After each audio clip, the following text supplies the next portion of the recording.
Welcome back, everybody. My name is Tucker, and today is a very special episode of NBA Trade Machine, and that is the NBA Trade Deadline special, because obviously this is the last episode of this current regular season. Obviously, I'll do more of these in the off season, but for right now, the trade deadline is in a couple of days, so this is the last episode for this season. And as a result, I'm going to mix together a whole bunch of different things. I'm going to just give you some general thoughts about the trade deadline, some teams that you might want to look out for, some thoughts on the Anthony Davis trade situation, how that's continuing to develop, as well as some of my own trades that I've come up with, and obviously some trades you guys have sent me as well. So with that in mind, I'm going to begin just talking generally about some developments recently in the Anthony Davis trade situation, because that's obviously the biggest story in the NBA at the moment. Now, as of recording this video, Anthony Davis has not been traded, and some more recent news has come out about what the Lakers are offering specifically. And that report was that they were willing to deal Lonzo Ball, Kyle Kuzma, Brandon Ingram, Rajon Rondo, Lance Stevenson, Michael Beasley, and 2 first-rounders to the Pelicans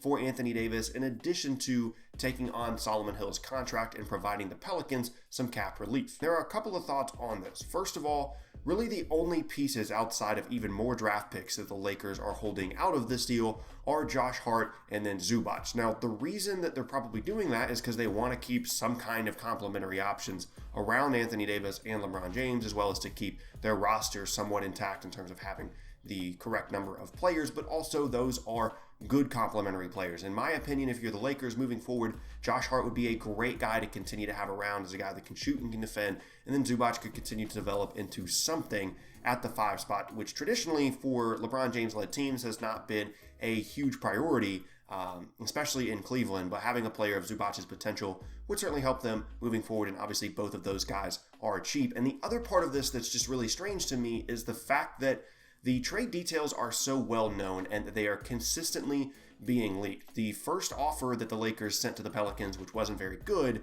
that was leaked as well. And then it's just very specific about what's being discussed. And the reasoning for that, I would have to think, is it's benefiting one side or the other. And my first thought was that it is benefiting the Pelicans for one reason, and that is just the fact that there's a lot of turmoil right now for the LA Lakers. A lot of people are upset at Luke Walton or upset that their name is in trade rumors, and just in general, it's not a great vibe because a lot of these guys know that they might be playing for New Orleans or any other team within the next couple of days. So the way I'm seeing this is the Pelicans side are leaking these reports for really 2 reasons. One, to let other teams know the offer that they have to beat if they want Anthony Davis before the deadline, and 2, to kind of push the Lakers to basically give up everything to get Davis before this deadline, because if not, their season is really going to fall apart quickly. And I haven't really been that concerned about the Lakers potentially missing the playoffs up until this point, but if they don't get Davis, things are going to get very, very sketchy for the Lakers very quickly, because all these players are going to stick around knowing that they were on the trade block, because it's been made very clear by these reports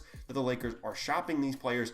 That's not going to make them happy. They already weren't very happy with Luke Walton, and things are just going to get worse and worse. So I think the Pelicans are leaking these reports to further pressure the Lakers to up their offer as much as they can. Whether the Pelicans actually accept the deal or not is up to them, but they want the Lakers to try and go all in right now. And as a result, I do think that within the next couple of days, Anthony Davis probably is going to be traded to the Lakers, whether it involves the deal the way it's currently constructed or with the addition of potentially more draft picks or Zubac or Hart, or the possibility of Lonzo Ball being shipped somewhere to somewhere like Phoenix and then getting the Pelicans another asset that way. One last point on the Anthony Davis thing. If this trade goes through as constructed as I talked about, the Lakers would have about $34 million in cap space this summer, which isn't quite max room, but it's close enough that they could dump some guys and try and make it work and end up having max cap space to add to LeBron and Anthony Davis, whoever that may be, KD, Kawhi, Jimmy Butler, whoever.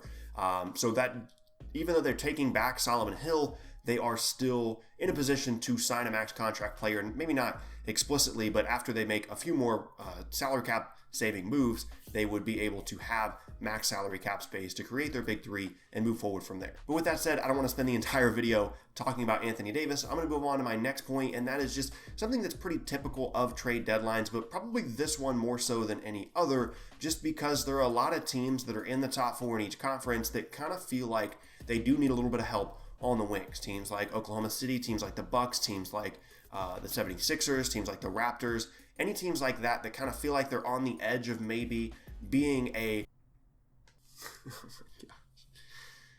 let's not talk about LeVar Ball, please. This man does not need any more pub. We don't need him in the news. What the heck was I even talking about? Oh yeah, the possibility of teams in the top 4 in each conference, or just in general in the playoff picture, trying to push for the playoffs, trying to get wings. Similar to trades that we've already seen earlier in the season, the Jazz picked up Kyle Korver. Yesterday, or as of this recording, yesterday at least, the Trailblazers picked up Rodney Hood. Deals like that are probably going to be fairly common for teams, like I said, Philadelphia, Oklahoma City, teams like that are going to need a little bit more help on the wings and kind of just a little bit more help at the deadline. We've seen this in the past, but the other thing to keep in mind is those teams, especially near the top of each conference, are going to be well positioned to pick up buyout players as well. Players like Wesley Matthews, who was recently traded to the Knicks, could be in play for any of the teams that I mentioned earlier. Obviously, Philadelphia has had recent success with buyout players, as have other teams.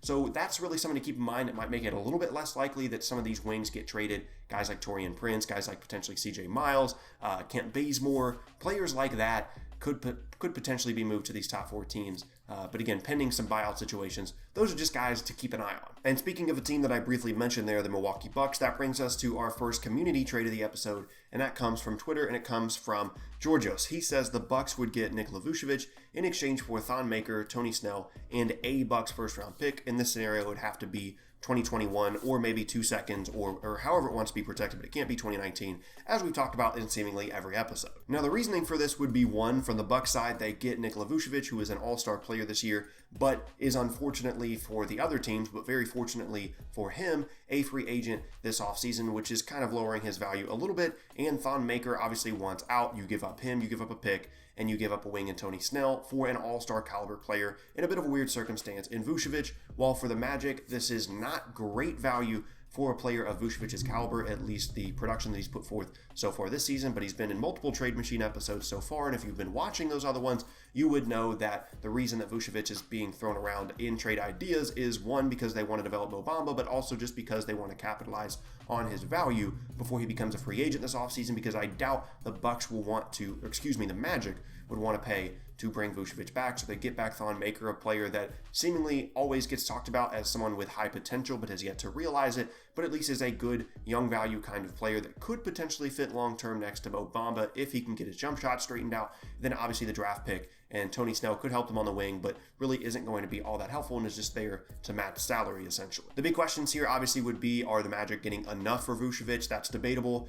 Will the Bucks even want to make this trade knowing that they're going to have to pay him to keep him, and they're giving up a pick as well as Maker? Even though Maker wants out, he does still have some value, as does the draft pick. And then just the market for Vucevic. What is it going to be like? What is he going to command to bring him back? All of those things would come into play in this trade that Giorgio sent me, but it's certainly an interesting one and something that could help both teams, but also both teams might not be interested. And that brings me to my next point, and that is that it's just kind of strange that we're talking about guys like Thon Maker in these Trade Machine episodes as guys of interest. And that's because I don't really expect many stars, or at least not as many as we've seen recently, get traded at this trade deadline, with the exception of possibly Anthony Davis. It's going to be more of these smaller trades, teams trying to position themselves to have salary cap space, teams trying to get extra help on the wings, maybe some backup bigs being traded, the Hawks getting rid of some guys like that, or teams like that, or we're probably going to be seeing involved more in trades this trade deadline, more so than potential stars, again, with the exception of Anthony Davis. The other exception to that rule would be either of the guys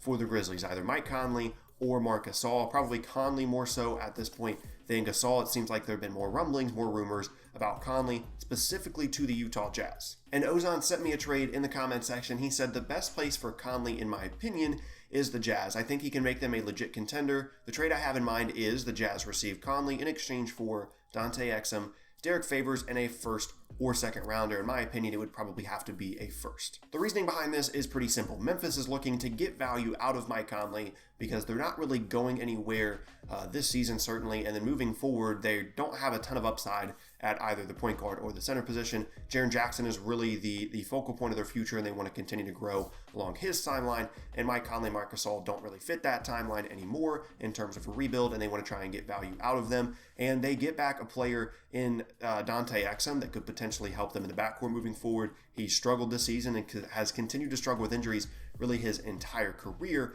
but he is signed relatively long-term on a somewhat team-friendly deal, probably a bit expensive, certainly for his level of production currently, but if you're looking towards the future, Exum is not a bad asset to have, in addition, obviously, to the first round pick. Favors is really not all that important in this because he's probably just going to be waived next year as a non-guaranteed salary, but it's just to make the salaries work. For the Jazz, they're looking to upgrade at the point guard position. Not that Ricky Rubio has been bad for them since he's been in Utah, but Mike Conley would certainly be better, provides them a boost in playmaking, and the Jazz have been playing extremely well for the last month and a half or so and are surging up the Western Conference standings. So this is one of those moves that you make to try and push yourself even further up the standings, and again, just try and help them really be a true contender in the Western Conference with a combination of their top tier level defense and then adding in some more playmaking with Conley. And that brings me back now to where we started, and that is the New Orleans Pelicans. Now, obviously, a lot of the attention has been focused on Anthony Davis, but they do have other guys on their roster that are very tradable and probably pretty likely to be traded before the trade deadline to continue to accelerate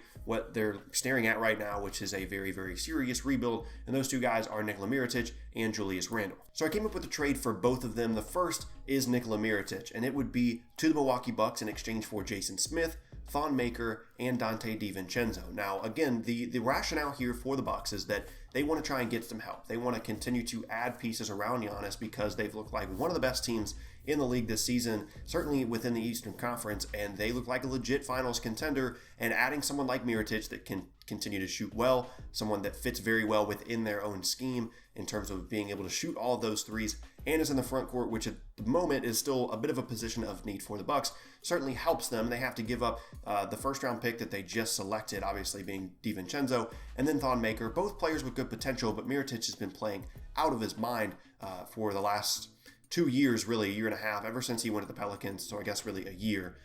He's been playing extremely well and would be a great fit with them. And then obviously Jason Smith is just there for salary. And for the Pelicans, there are probably going to be a number of teams interested in Mirotic, but because he is a free agent this offseason, very similar to the Vuvecic situation I was talking about earlier, the question is going to be what are teams going to be willing to pay to bring him back, and the possibility that this is really just a 30-plus game rental. So getting back a player like Thon Maker, a player like Donte DiVincenzo would help them moving forward. Some nice young pieces to continue to help with their rebuild. And again, maybe it's not outstanding value for a player of Mirotic's caliber, but you have to keep in mind the context around it, and in this case, context means his impending free agency. And in a very similar situation is Julius Randle, and in this scenario, I have him going to the Philadelphia 76ers in exchange for Mike Muscala, Furkan Korkmaz, and 2 second-round picks. Now, it's very similar reasoning to what I just talked about for Mirotic. The Sixers are looking for help around their big three. Ideally, it would come on the wing, but I've found a little bit of difficulty in finding a real possibility for them in terms of finding a player on the wing. And I think it's actually pretty likely that they find a good player on the buyout market, whether it be Vince Carter or Wes Matthews or whoever. I think it's a real possibility that because of the success that they had with that last year, that they once again have that success this year. So in this scenario, they're really looking for a little bit more front court help because they definitely need help at the backup 5 spot, and Julius Randle would help them do that in the front court. He's been playing extremely well for the Pelicans and is someone that could help the Sixers. Again, the same scenario. He's a free agent this offseason, so it kind of depends on what teams think he's going to do in terms of what he's going to ask and where he's going to want to try and sign. But for the Sixers, they don't give up a ton. They give up 2 seconds. They give up Korkmaz, who's been a borderline rotation guy for seemingly forever, and then Muscala, who's actually been playing pretty well for them, but obviously Randle is a much better player to put in their rotation. So I think this helps both teams. Similar to the Mirotic situation, the Pelicans probably could find better value than this, but if it gets closer to the deadline and some other teams are scared off by the possibility of Randle's impending free agency, maybe this is a deal that they look pretty hard at. And yeah, those are pretty much my thoughts. I've really enjoyed doing this series over the last couple of months. It's something that I'm really excited to bring back in the offseason. Obviously, I'll continue to cover the trade deadline in general. Whatever trades do go down, whether it be Anthony Davis or anybody, I will certainly be there to cover them and talk about them with you guys. Next up is going to be a list video in a couple of days. And then, like I said, we'll be breaking down whatever happens at the trade deadline, as well as the podcast with B-Souls will be coming out later this week. But once again, my name is Tucker. I thank you all very much for watching. If you missed any of my previous videos, then be sure to check out the boxes on screen. Thanks again, and I'll see you all next time.